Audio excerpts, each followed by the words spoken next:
Okay, so I'm in the observatory and I'm going to fit the focus motor now to the RedCat 51. Now I've got my RedCat here on top of my TS80. At the moment I'm actually using the RedCat with the Primalucci Lab Eagle Core. Now I'm not going to be able to use this with the Eagle Core. It is for acquisition and guiding. It's not going to give me the ability to control the focus motor, I don't think. I've not actually looked at focus motor options because I didn't have one on there, but I'm pretty sure it won't. So I'm actually going to run this via SG Pro just to test it once it's fitted. Fitting's pretty straightforward by the looks of it. Obviously all the screws and whatnot's come with the kit. You get two M3 by 10mm screws which go into the clamp here, into the top part where the finder will go. So I'm going to take this apart to fit it on. Don't try and fit it on with the motor fitted. The front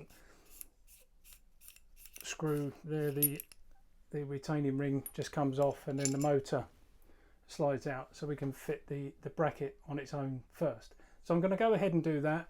The belt, I've had a look on there. The belt obviously doesn't, the teeth in the belt line up obviously with the grooves in the motor, but they don't line up with the grooves in the actual focuser itself, which is fine. It's not an issue. It's rubber, so it's going to grip, but then it's not toothed in accordance with that, and that's good. So I'm going to get this fitted on and show you how that goes on and so on.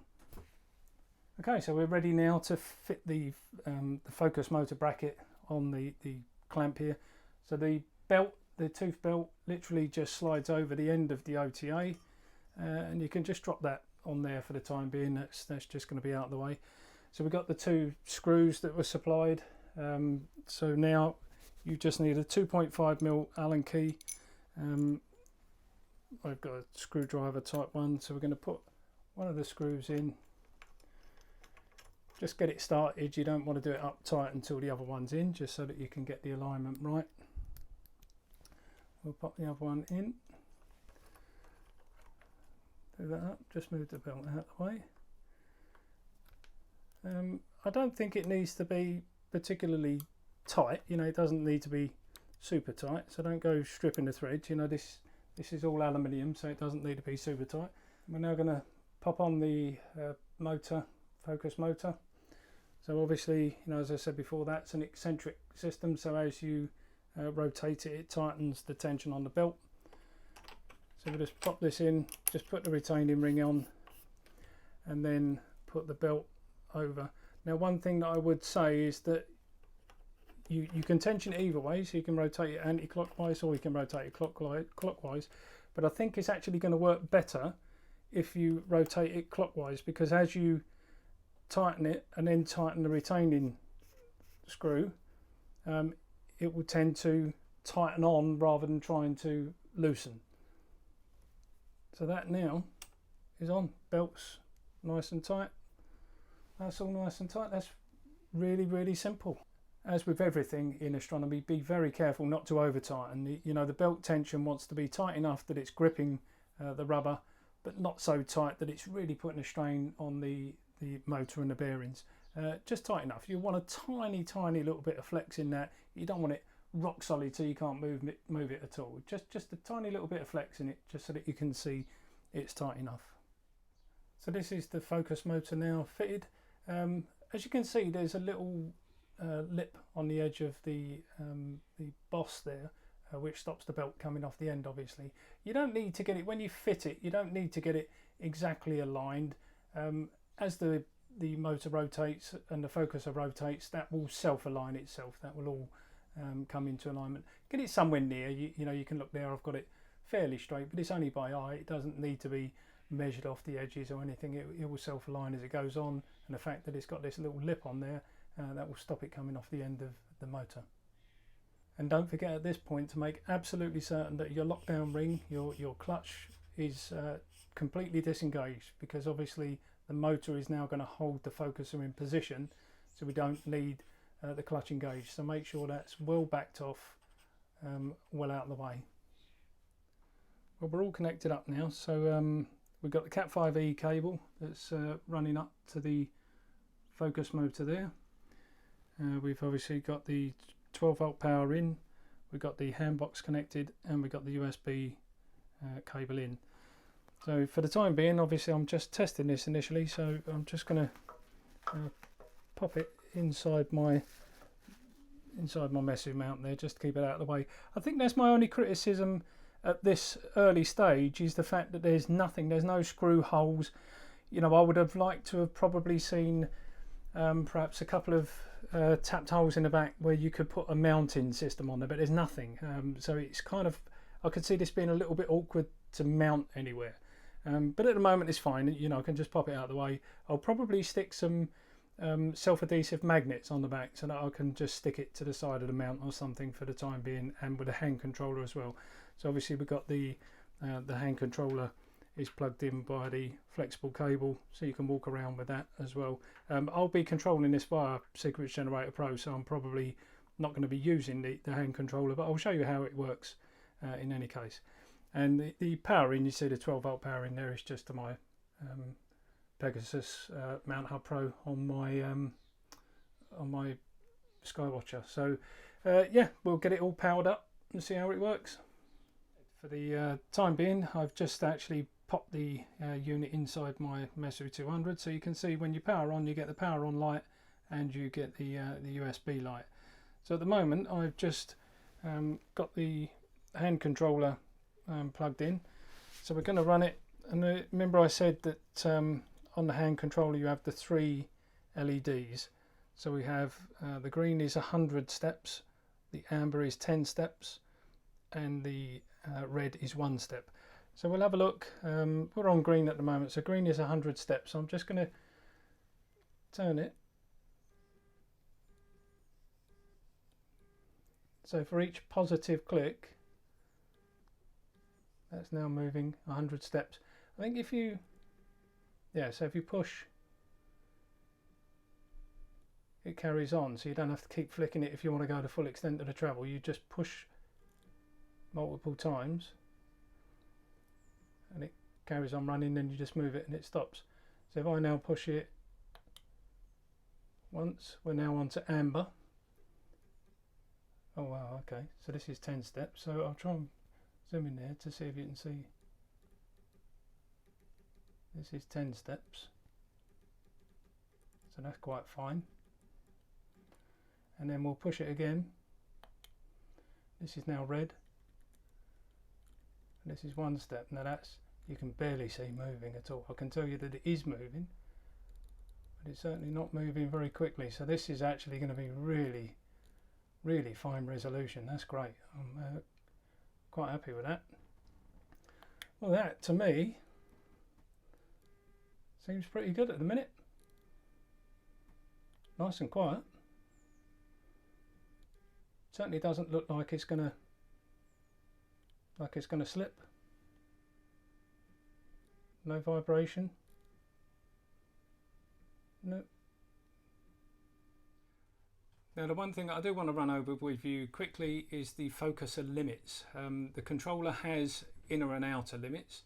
The inner limit is always 0. The focuser can't show a negative number. So even if you've driven all the way in and you tried to drive past, which you will do on the hand controller, so be careful, it will still always show 0 because it can't show a negative number. So to set the focuser limits, you in the ASCOM driver in the properties box, you'll see the outer limit number. We need to find out what that is. Now on the RedCat with this particular arrangement, I've already done mine and it worked out at 3,800 steps. But what you need to do is just to run your focuser all the way out. So you're already on 0. We've got a hand controller with a green LED on. You push and hold the button. That's set 0 now in that position. We drive our focuser all the way out to the extent of our limit. Now on this RedCat is 33 millimeters or so of travel. I'm all the way out now. I'm around about 32 and a bit millimeters. And you'll see that on the screen now mine shows 3,800 steps, and all that you do is you open up the ASCOM driver, the properties box, and you put that value in the outer limit box, and that's it. That sets your outer limit, so you won't drive past that point now, either on the hand controller or on the software. So that's quite good, and it gives you a point where you can close the focuser all the way in. You know that that's your 0 point, and then you know that your outer limit, you're not going to cause any damage anywhere. So that's how to set the limits. So now we'll go over some of the settings on the hand controller. The settings on the computer system is very much dependent upon what acquisition software you're using. So whether that's Sequence Generator Pro, whether that's Backyard EOS, as I've just shown you. The ASCOM settings are the same, but the settings obviously will be taken over by your imaging acquisition software. So that's really difficult unless I know what imaging software you're using to run into any more detail on that. But on Sequence Generator Pro and Backyard EOS, it's really fairly straightforward. The handset, if you're actually using the handbox, it's really quite intuitive. You'll remember from my opening video that we've got these controls on the back. So you've got the LEDs, the status being green, amber or red. Now the way that you switch between those is push the button once, push it again, it goes to amber, push it again, it goes to red. So when it's on green, you'll see with the green LED on, it moves 100 steps. So with that on, if I just, at the moment you'll see on the screen here, we are on 325. I move it one little detent and it will move 100 steps. Move again another, move it back and then back again. So that's pretty straightforward. If I want to move 10 steps, you see I push it, so it goes on to amber, and again push up, push down, and it moves 10 steps. And conversely for 1 step, up and down. So it's pretty straightforward. What you also have on top of that is you have a function assigned to each LED. So for example, on the green LED, when the green LED is on, the function is the 0 position. So you'll see at the moment I'm on 325. If I'm on the green LED, while I'm on green, if I push and hold the button, you see it resets to 0. So that's what the 0 position function is. On amber, you'll see it's temperature control on and off. Now that is a little bit more advanced, and I'm going to do that in a separate video. It basically means that the motor, the focus motor, has a temperature sensor in it, and the controller has its own means of internal temperature compensation. So you set up the temperature coefficient of your imaging kit, and the focuser will then automatically focus or refocus as the temperature changes. It's quite clever. I think if you're using Sequence Generator Pro, for example, you already have that function built in where you can refocus with every certain degree of temperature change. But I can see things, if you're just imaging with a DSLR, it could potentially be very good, so I will run over that in a separate video and show you how to set up all the temperature coefficients and so on. But in the meantime, the last function here you'll see is red, and that is lock. So when we're on the red LED, you push and hold and the focuser is now locked, and that's both on the software, so if you're using SGP you won't be able to run it, and also on the focus knob there, you see it won't move. So that's the three functions on there. Push and hold it again and it comes off, and you just cycle through the LEDs by a single push. Very simple, very intuitive. I really quite like it. Now once we've got everything fitted, we've got the focus motor on, we've got the controller all connected to power and so on, we need to go to starlightinstruments.com to download the latest drivers. Whilst the unit does come with a CD-ROM with drivers and manual and so on there, I would always recommend that you go to the supplier's website just to download the latest version, because whilst the product's new to you, it may not be brand new from the factory, so the CD may not contain the latest drivers for your product. So just go to starlightinstruments.com, go to products, then you need to go down to electronic focusing kit. go to the EFS, Starlight Instruments EFS, and then go to the SI-EFS, and then on there then you'll see the ASCOM driver. So just download and install the ASCOM driver as you would any other. You click on it, it downloads as a zip file, unzip it to a file that suits your file naming convention, and then run that installation file. So what will happen then, if I now open up Sequence Generator Pro, what you'll find is that that will automatically install the ASCOM driver. So if I open up if I apply a profile to sequence with the RedCat test, and then if I have a look at my focuser, you'll see there Starlight Instruments electronic focusing system. So that's it. Once you select that, you can choose to connect. Before you connect, if you have a look at the settings, that will bring up the ASCOM excuse me, that will bring up the ASCOM settings box here.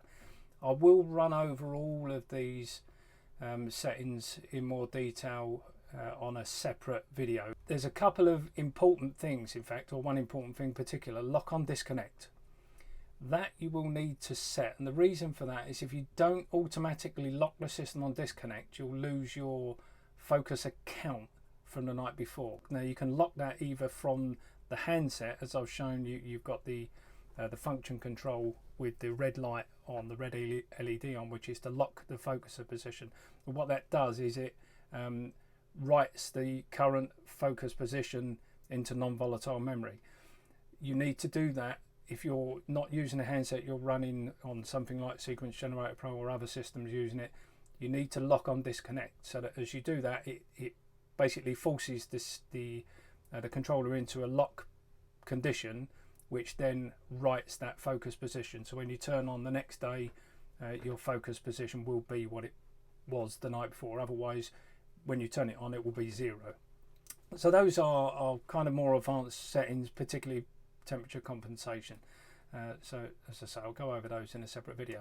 Once you've done that, connect it, and then away you go. So you'll see here my current position now is 325. Even though I've just switched it on, it has picked that position up from non-volatile memory from my focusing last night. So yeah, that's it. That's installing the drivers. We're all ready to go. We're all ready to run. And obviously you can drive in and out exactly as you would with any other focuser using the your particular software. Here I'm using SGP, but you can do that running in and out as you normally would. Okay, well, I'm now in a position, I think, to summarize what I think of the system now that I have used it. I haven't done a full imaging autofocus routine yet. I've been using it, unfortunately we've been clouded out most of the time. I've been using it in between clouds to set up and see how fine the resolution is and how close the focus points are. And I think my overall feeling at the moment is it's just excellent. It's everything that I expected it to be. Is the kit expensive? Yes, there's no denying that it's expensive, but I think the second that you mention the name Starlight Instruments, you know it's going to be expensive. But I think if you know Starlight Instruments, then you know you're going to get an absolute top quality product. I use a Feathertouch focuser on my FSQ106, and even over and above the Takahashi focuser, when I got the Feathertouch and fitted it, I was gobsmacked at the quality, not only of the finishes and the fit, but the operation. It's just exceptional. I mean, the things are brilliant. Yes, they're expensive. There's no denying that they are expensive, but for a change, I believe you actually get what you're paying for. I mean, for example, on this, you know, everything has fitted absolutely perfectly. There's been no fettling and jiggling about and trying to get things on. The software, I've been pushing buttons that I probably shouldn't have pushed. I've ticked boxes, unticked boxes, I've closed down, opened up, and I've not had a single hang or issue or buzzer that's gone off that shouldn't have gone off. You know, I mean, the thing has just been faultless. I just can't fault it in that regard. Yes, there are probably a couple of little things that maybe, you know, for some is not going to be right. For example, the position of where it's fitted on the clamp. some are going to have a gyroscope there. So yes, it's going to clash with that. You're going to have to maybe make an adapter to fit the guide scope and then this next to it. But I personally like the position where it's fitted there, because you're not trying to squeeze it in on the dovetail underneath as some of the others have done. Yes, it's more expensive than others, but it's not a 3D printed box. It's not based on a Arduino or RPI. You know, this is a decent bit of kit developed by a product development team, all made out of billet aluminium and machined. You know, it's very, very good. It may do exactly the same job as the other Focuses, I don't know, but you know, I've got some very, very expensive kit, and why would I then have the one compromise part being something that I've put on purely based on cost? You know, it just doesn't make sense to me. I was trying this last night with Backyard EOS. The resolution is really good. I mean, it's certainly way within inside the critical focus zone of the RedCat 51. One step really made no difference whatsoever. So I was using FWHM values to see how much I had to move it for the values to change. And you know, one step at a time makes just no difference at all. So it's real high resolution. It's around about 1,200 steps for a full 360-degree rotation. So it's pretty good. You know, the resolution is there. It's quiet. You know, it's accurate. So I've had no hangs. I guess you could, you know, my one criticism, as I said at the beginning, is the fact that there's kind of nowhere to mount the controller or the handset. You know, there's no tapped holes, there's no clips or anything. You know, so I know that's the same case with many things, but I personally would like to have just something on the back where I can screw a little clip on and hang it up or something like that. But that's a small issue. You know, other than that, for me, this thing's been really, really good. Would I recommend it? Absolutely. Would I recommend it based on cost? No, of course not. There's cheaper out there. You know, if your primary aim is to reduce cost and get something that's cheap, no, Starlight Instruments is never going to be for you. If your aim is to have something that's great quality, that you know is going to work, you've got great technical support. I mean, Wayne Schroeder at Starlight Instruments, I've thrown a load of questions at him and the guy's been on the ball, emailing back straight away. You know, they're really good. I can't criticise Starlight Instruments. So yeah, I mean, if you're looking at something that's cheap, that's just going to focus you, then no, this isn't going to be the product for you. If you're looking for probably the best that's out there, absolutely, this is the thing to get. And I am really looking forward to using this with the autofocus routine, and you know, the full kind of giving it a kick in its boots and seeing how it goes. I will do a next video where I'll go into the temperature compensation, because that's actually quite good. How it's going to work, I'm not entirely sure, and the reason being that the permanent focus and the temperature compensation actually refocuses all the time, and it will put your telescope back to the focus point from the night before and so on. It's a very clever system that refocuses for you based on temperature, but it works independently of your acquisition software. So it means you're going to be refocusing during the middle of a sub. So I'm not sure how that's going to affect it, or how often or how much it refocuses, but I will go into that. But I'll show you about the settings and so on for that in a different video. But that really summarizes all this for me. I'm really happy, looking forward to using this for a period to come forward, and I'll do more videos and show you my results. So take care, and I'll see you in the next video. Bye.